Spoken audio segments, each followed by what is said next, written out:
आए दिनों महाकुंभ के बाद अगर सबसे ज्यादा कोई चर्चित शब्द है तो वो कठमुल्ला है। इसी पर चर्चा करने के लिए हमारे साथ सुप्रीम कोर्ट के वकील महमूद पराचा जी जुड़े हुए हैं। आपका बहुत बहुत स्वागत है। बहुत शुक्रिया।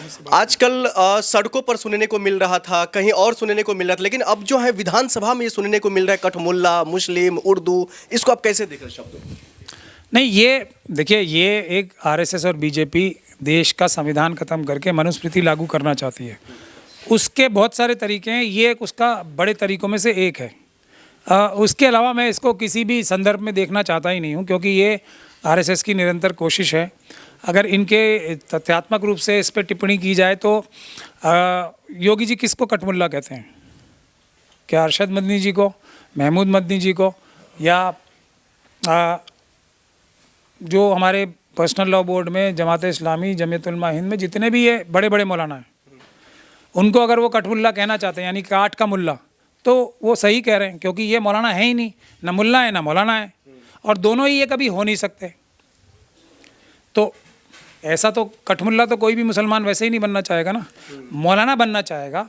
मुल्ला तो मौलाना से भी ऊपर होते हैं। मौलाना ही बोला उन्होंने, विधानसभा में मौलाना भी बोला है। मौलाना का तो वो मतलब ही नहीं समझते ना। वो मौलाना उन्होंने जो अपने जो हाईजैक किए हुए मौलाना हैं, जो आरएसएस और बीजेपी के मौलाना हैं, उनको मौलाना कहना चाहते हैं ना, वो अरशद मदनी, महमूद मदनी टाइप लोगों को, या ओवैसी साहब को। ये लोग मौलाना और मुल्ला कभी हो ही नहीं सकते ना, ये उनके बनाए हुए हैं, ये तो कठमुल्ला ही हैं, ये हैं काट के मुल्ला। और कोई मुसलमान कठमुल्ला बनना कभी भी नहीं चाहेगा ना। मैं मुस्लिम हूँ एक, मतलब, तो मैं ये बता रहा हूँ कि मैं अपने आप को सबसे सौभाग्यशाली समझूंगा अगर मैं मौलाना बन पाऊँ।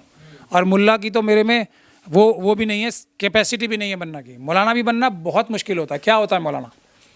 दुनिया के सबसे बड़े बड़े साइंटिस्ट, बड़े से बड़े, जिन्होंने बेसिक जो अलजेब्रा है, ज्योमेट्री है, एस्ट्रोनॉमी है, वो सब मौलानाओं ने बनाई है। पता है आपको ये बात? आज तक नहीं पता होगी।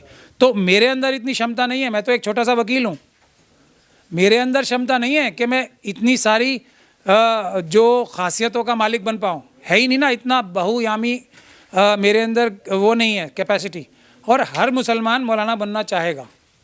रिलीजियस स्टडीज़ तो एक बात होती है ना, उसके अलावा हर एक चीज़ का ज्ञान, सारे बहुयामी ज्ञान भी प्राप्त करके आप मौलाना नहीं बन सकते जब तक आपके अंदर इंसाफ और बराबरी करने की ताकत और जज्बा ना हो। ये होता है मौलाना। और मुल्ला तो उनसे भी बड़ी चीज़ होती है। यादव कह रहे हैं असंसदीय भाषा का उपयोग कर रहे हैं योगी जी, असंसदीय भाषा है ये। नहीं, जिस तरीके से कर रहे हैं वो उनका तरीका असंसदीय है। लेकिन अब उनकी तो ट्रेनिंग वही है ना, वो उर्दू को समझ ही नहीं सकते, कैपेसिटी नहीं है।